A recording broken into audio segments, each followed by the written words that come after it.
Salut la team, lundi 23, du coup aujourd'hui le WOD c'est Annie, 50, 40, 30, 20, 10, sit-up et double under. Les sit-up vont travailler sur votre ventre, les double under sur votre cardio. Le but du jeu ça va être de faire 50 sit-up, 50 double under, 40, 40, 30, 30, 20, 20, 10, 10. Ça le plus rapidement possible.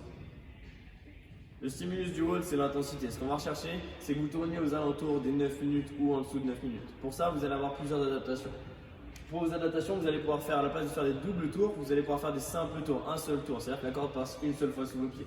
Ou alors, juste si vous n'avez pas de corde ou pas la place de le faire dans votre salon ou dans votre appartement ou maison, vous allez pouvoir le faire sans corde et juste taper sur vos cuisses comme on l'a montré précédemment la semaine dernière. Deuxième option pour adapter, ça va être adapter la quantité, le nombre de reps que vous allez faire. Sur le volume total, à la place de faire 150 reps des deux mouvements, vous pourrez faire un tout petit peu moins de reps ici des deux mouvements. Comme vu la semaine dernière, sur les double under, les doubles tours à la corde, vous allez avoir plusieurs options. L'option sans matériel, sans corde, la première option, ça sera juste des sauts simples où on touche une seule fois ses cuisses, une fois en l'air. Votre deuxième option, toujours sans matériel, ce sera cette fois-ci, si vous êtes plus à l'aise, de toucher deux fois vos cuisses pendant que vous êtes toujours en l'air. Et si jamais vous avez la place pour faire de la corde à sauter, vous allez pouvoir prendre votre corde à sauter et faire exactement la même chose. D'abord des sauts simples, la corde démarre derrière vos pieds et passe devant et sous vos pieds.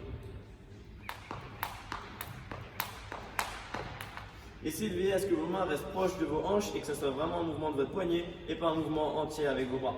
Votre deuxième option sera de faire des doubles tours, la corde passera deux fois sous vos pieds.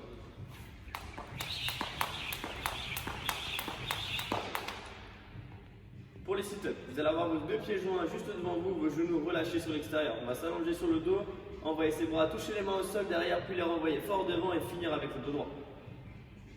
Si jamais vous êtes un petit peu raide au niveau du dos, ce que vous allez pouvoir faire, c'est utiliser un vieux jean sale et le mettre juste derrière vous au niveau du bas du dos. Là, vous allez descendre, vous allonger.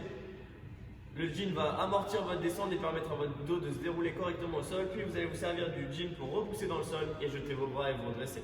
Une ou deux fois encore.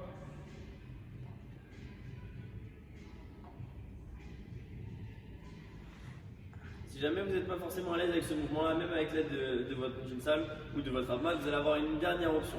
Celle d'attraper votre genou à la descente, laissez partir votre jambe, une jambe reste au sol, une jambe vous accompagne et vous aidez de votre genou pour redresser votre buste. Quand vous allez faire cela, vous allez alterner un coup la jambe droite, un coup la jambe gauche. L'élan qui va vous donner votre jambe va vous permettre de rester groupé et de rester compact et de faire la répétition. Encore une ou deux fois. Pour finir, Annie c'est un WOD benchmark, c'est un WOD de référence dans le CrossFit. Vous l'avez peut-être déjà fait auparavant, vous l'avez peut-être fait récemment. Essayez de comparer vos scores avec ce que vous avez fait autrefois. Si vous ne l'avez pas du tout fait, n'hésitez pas à le noter dans votre carnet d'entraînement de manière à pouvoir tracer votre progression au fur et à mesure des trainings. N'hésitez pas à checker les informations qui se trouvent juste en dessous de la vidéo pour avoir plus d'informations concernant l'échauffement et les différentes adaptations. Bon week-end à vous. Finalement, c'est pas le week-end, bonne semaine.